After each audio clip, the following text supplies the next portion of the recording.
So if you need a book recommendation for the challenge, our next guest has you covered. Joining me now is Victoria Halton, a poet and author. Victoria, welcome to the show. Thank you. Thank you so much for being here. I understand that your poet name is Defining. Talk to me about how we got that name. Well, actually, I'm sorry, but I'm a silly person. But defining came from it just more so stuck out. It wasn't an initial thing that made it become me. It was something I grasped to. Okay. And how old were you when you first started writing your poetry? I was 13. I had a teacher named Mrs. Lawrence, and she told me to write a poem, and we all had to write one about ourselves. But instead, I took a poem from a different book that I knew it wasn't mine. And she told me, she was like, listen, I've read this poem before. And she ended up sitting me down and said, I want you to write about your actual life. Yeah. And when she did that, it made me open up a whole new door. Wow. And it made me also realize that poetry is therapy. It's therapeutic.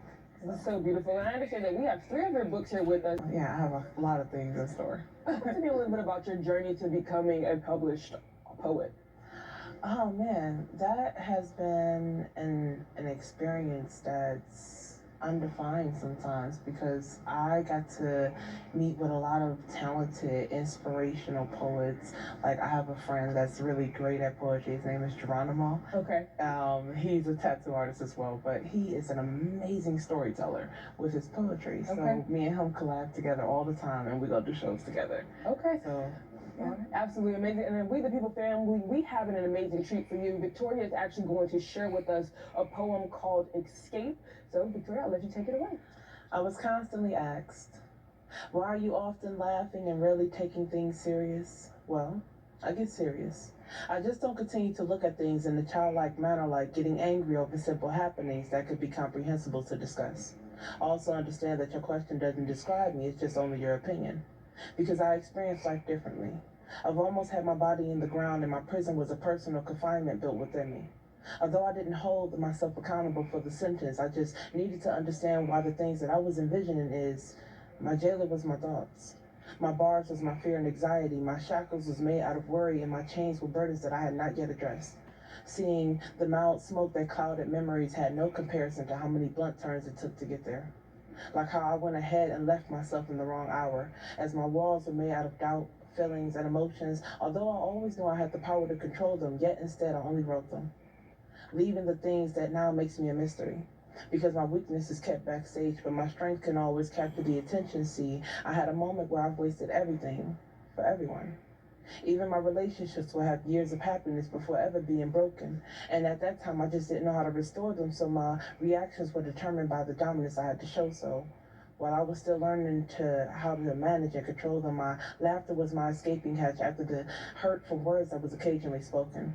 I was confident that love would periodically save me, until I love you was sometimes used as a game for a short moment, but then my cell was made of hatred when holding everything inside, and my fear of having selfish freedom kept reminding me to stay confined.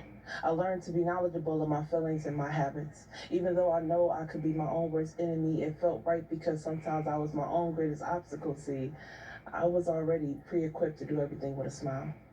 Because my wardens was my insecurities.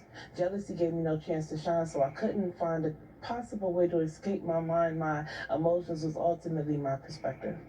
So when the many times I've lost them, not knowing the direction, I would just find a place away from the mirror, because some people would never understand my unholy sins, only take them and just judge them. As I walk through life still strong because my heart's always in motion. Yet I was the one that created this invisible prison that I inhibited at that moment. Blaming it on never having enough love because I was experiencing a constant view of divergence. I just know that I've had enough passion spoken, that my marching resistance has crossed lines to have pain avoided, but now I hold myself in a higher regard. My emotions are no longer my limitations. My darkness behind the bars are non-existence once I seen how my cell was my comfort zone. My regret, my sadness, my steel door made from my attitude, my pre-made expectations of disappointments to come, my belief of no need for a religion. My cell was my brain surrounded by disloyalty. Yet my life has always been what I make of it, and I am the only one who has the keys to unlock any door in me, for my heart's belief, choices, and desires. See, I stand free from the cage that has always kept the door open. while I continue to walk into a better me that I know is more worth it. Absolutely amazing. I think that snaps are appropriate.